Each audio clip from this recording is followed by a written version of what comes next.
बिस्मिल्लाहिर्रहमानिर्रहीम। अज़ीज़ तलबा, अस्सलाम वालेकुम। आज इंटरनेशनल ट्रेड का जो हमारा नेक्स्ट लेक्चर है वो है जी कि determination of international price ratio and relative supply and relative demand curve. हमारी प्रीवियस जो डिस्कशन थी वो Ricardo comparative cost and gain from trade था। उसमें हमने एजवर्थ बॉक्स डायग्राम में पहले price ratio of UK 1:0.89 and price ratio of Portugal 1:1.2 थी, उसको डिस्कस किया। और जिस वक्त ट्रेड शुरू होती है तो हम कहते हैं कि इंटरनेशनल प्राइस रेशो 1:1 के सेंस में आनी चाहिए।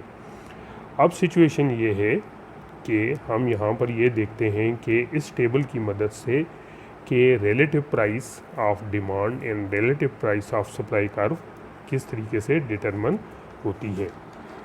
इस डायग्राम को एक्सप्लेन करने के लिए हमने इस टेबल का सहारा लिया था। यानी पुर्तगाल में अगर वाइन की प्रोडक्शन देखें तो 80 लेबर की मदद से पैदा होती है, जबकि यूके में 120 लेबर। इसी तरीके से क्लॉथ में देखें तो क्लॉथ पुर्तगाल में 90 लेबर से प्रोड्यूस होता है और यूके में 100 लेबर से।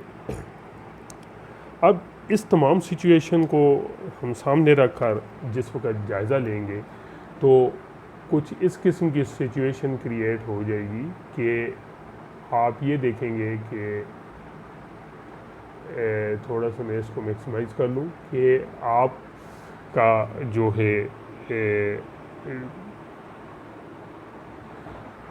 कि determination of international price ratio with relative supply and relative demand curve क्या है। सबसे पहले हम पुर्तगाल की एग्जांपल लेते हैं कि पुर्तगाल की जो रिलेटिव डिमांड है, डिमांड लाइन इस तरह, इसमें दो ममालिक कौन कौन से हैं, पुर्तगाल और यूके। रिलेटिव प्राइस वाइन को हम वाई एक्सेस पर शो करते हैं तो PW/PC है और यहाँ पर क्या है, वाइन। अब जो कि हमारे पास टेबल था पुर्तगाल का, उसमें हमने कहा था कि 80 लेबर वाइन की प्रोडक्शन में और 120 लेबर यूके में। तो अब पुर्तगाल की जो रेशो हम फाइंड आउट करते हैं और इसी तरीके से क्लॉथ 80 और यहाँ पर कितना था, 90। तो 80/90 करें तो हमारे पास 0.89 आता है, जो कि पुर्तगाल की प्राइस रेशो है, यानी PW/PC। और प्रोडक्शन कितनी है, 80। अब सिचुएशन ये है कि हम यहाँ पर डिटर्मिनेशन करते हैं प्राइस रेशो की कि कहाँ पर डिटरमिन होता है। तो इस सेंस में हम ये देखते हैं कि ये आपका जो पॉइंट आता है 1 आता है, और जहाँ पर इक्विलिब्रियम यहाँ पर कितना है जी, आपका ई पॉइंट पर है, इक्विलिब्रियम ई पॉइंट पर है। और इसी तरह अगर हम यहाँ पर मज़ीद देखते हैं कि किस तरीके से, अब ये तो डिमांड होगी जी, यहाँ पर इक्विलिब्रियम हो गया, और इस साथ साथ हम इसकी सप्लाई लाइन को भी देखते हैं। तो सप्लाई लाइन यहाँ से उसका आगाज़ हुआ, यानी 0.89, और इसके बाद ये ऊपर चली गई सप्लाई लाइन, और इसके बाद ये मज़ीद ऊपर गई, और अब यहाँ पर PW/PC यानी सप्लाई लाइन PW/PC किस तरीके से वजूद में आई मज़ीद, कि हमने आगे कहा था कि पुर्तगाल में जो वाइन है उसकी प्रोडक्शन कितनी हो रही है जी। तब वाइन में 120 लेबर और क्लॉथ में 100 लेबर। तो वाइन की रेशो हम फाइंड आउट करते हैं तो वो कुछ इस किस्म की निकलेगी कि 120/100 = 1.2। तो रिलेटिव प्राइस जो जिस वक्त इसको मज़ीद हम ऊपर लेके चलते हैं तो हमारे पास जो रेशो आती है कुछ आ जाती है इस किस्म की कि 1.2 आ जाती है, 1.2 आ जाती है। ठीक है जी। अब सिचुएशन ये है, ये तो हो गया जी कि रिलेटिव प्राइस दोनों ममालिक यानी 0.8 है और 1.2 है। अब यहाँ पर हम इसको मज़ीद आगे की तरफ लेके चलते हैं तो क्योंकि हमने प्रोडक्शन का भी सारा साथ लेना है, और प्रोडक्शन जो यहाँ पर अब आएगी कुछ इस किस्म की 80 है प्रोडक्शन, और वाइन के कॉलम में देखें 80 और 120 दोनों को अगर कंबाइन करें, क्योंकि पूरी वर्ल्ड की सप्लाई लाइन बन रही है, 80 120 इज इक्वल टू कितना आ जाता है 200, यानी 200 टोटल वाइन की प्रोडक्शन है। तो ये आपकी सप्लाई लाइन कुछ इस किस्म की बन जाती है।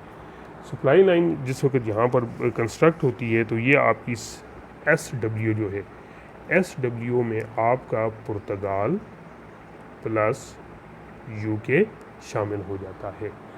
तो यहाँ पर ये इस किस्म की सिचुएशन में हम कहते हैं कि ये जो सप्लाई लाइन है ये ज़िग-ज़ैग शक्ल में, ये अब पुर्तगाल की और UK की टोटल सप्लाई लाइन है।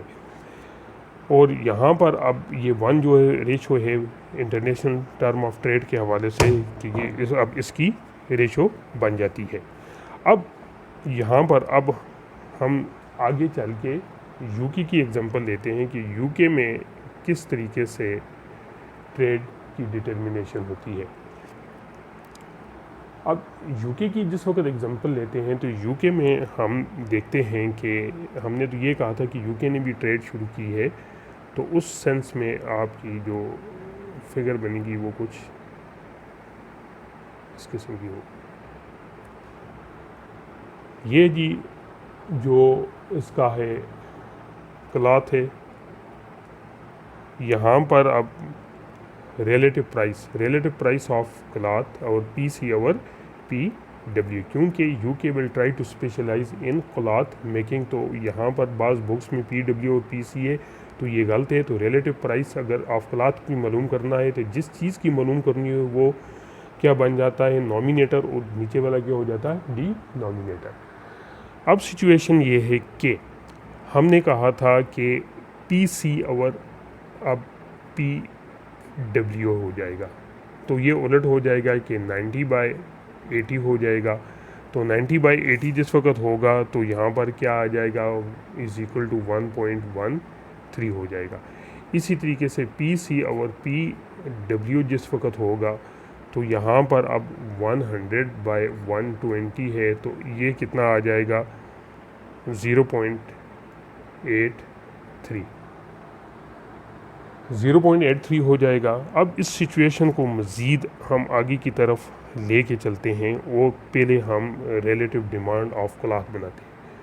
तो रिलेटिव डिमांड ऑफ क्लॉथ क्या है जी कि ये आपका DC है, रिलेटिव डिमांड ऑफ क्लॉथ, और यहाँ पर DC में कौन कौन से ममालिक शामिल हैं आपके UK प्लस पुर्तगाल। अच्छा जी, अब आगाज़ किया था कि 0.83 यानी 100 था, क्योंकि क्लॉथ की बात कर रहे हैं तो क्लॉथ में उसकी 100 थी क्लॉथ मेकिंग में, और पुर्तगाल की कितनी थी 90 थी। तो यहाँ पर जो आई थी 0.83। अब इसको मज़ीद ऊपर की तरफ लेके जाएं, जैसे हम कहते हैं better term of trade. Better term of trade में ये जो इसकी लाइन बन गई थी वो कुछ इस किस्म की थी, यानी 1 रेशो है। अब 1 रेशो में यहाँ पर अब हम इसको कहते हैं पॉइंट ऑफ इक्विलिब्रियम है। अब पॉइंट ऑफ इक्विलिब्रियम में अब इसको मज़ीद थोड़ा सा ऊपर की तरफ लेके जाएं, ये वाली सिचुएशन है, और इसके बाद इसकी सप्लाई लाइन ये बन जाती है और ये है उसका। तो सप्लाई ऑफ क्लॉथ जो है वो बन जाती है UK प्लस पुर्तगाल। अब जी सिचुएशन ये है कि अब इसको अगर हम मज़ीद इस तरीके से करें तो टोटल प्रोडक्शन ऑफ क्लॉथ 100, ये 100 है और 90 इसका है, तो ये कितना बन जाएगा 190। तो 190 जिस तरीके से आपका ये B डैश था, अब यहाँ पर हमारा B dash to B double dash है तो ये क्या बन जाएगा 190। यानी यहाँ से हमारा सफ़र शुरू हुआ और सारी जो है प्राइस रेशो इसको किया तो ये सप्लाई ऑफ क्लॉथ बन गई। और इसके साथ ही आपका जो प्राइस रेशो है यहाँ पर जो 1.13 था यहाँ पर 1.13 आ गया। अजीज़ तलबा, ये आपके सामने दोनों जो हैं डायग्राम शो कर रहे हैं कि किस तरीके से आपकी determination of international price ratio होती है with relative supply and relative demand curve with the help of our previous table, जहाँ पर हमने ये शो किया था कि पुर्तगाल को दोनों इशा की प्रोडक्शन में कंपैरेटिवली एडवांटेज हासिल होता है, लेकिन वो रिकार्डो ये कहता है कि इस सूरत में भी तजारत मुमकिन हो सकती है कि जिस ममालिक को जिस चीज़ की प्रोडक्शन में ज़्यादा एडवांटेज हो वो उसमें स्पेशलाइजेशन हासिल करेगा और यूके को कम डिसएडवांटेज हासिल है क्लॉथ मेकिंग में, वो उसमें अपनी ट्रेड शुरू कर देगा। तो हम यहाँ पर ये कह सकते हैं कि ये डायग्राम हमें एविडेंट देते हैं due to the trade Portugal specialisation in wine and UK specialisation in cloth it also obvious that the international price ratio is settled that PC over PW and PW over PC is equal to 1 which is in between the autarky pre-trade prices। यानी international price ratio की determination वहाँ पर होती है जहाँ पर आपका PW over PC is equal to PC over PW is equal to 1। ये जो 1 होगी ये इंटरनेशनल प्राइस रेशो होगी। अज़ीज़ तलबा, मैं उम्मीद करता हूँ कि आप डायग्राम बनाएंगे और इसके साथ ही आप जितनी ज़्यादा प्रैक्टिस करेंगे आप इतने ज़्यादा आसानी के साथ इस टॉपिक को समझ सकेंगे। कल वाले लेक्चर में मैंने आपको अजम्पशन बताई थी क्लासिकल के, उनको सामने रखकर हमने इस मॉडल को कंस्ट्रक्ट किया। बस इस मॉडल की जो बेसिक अजम्पशन थी इसको मद्देनज़र रखना है कि 2 मल्टीप्लाई बाई 2 इंटू 1, यानी 2 ममालिक 2 प्रोडक्ट और 1 फैक्टर ऑफ प्रोडक्शन। तो ये सिचुएशन है इस तमाम क्लासिकल जो मॉडल है एब्सोल्यूट की और कंपैरेटिव थ्योरी की।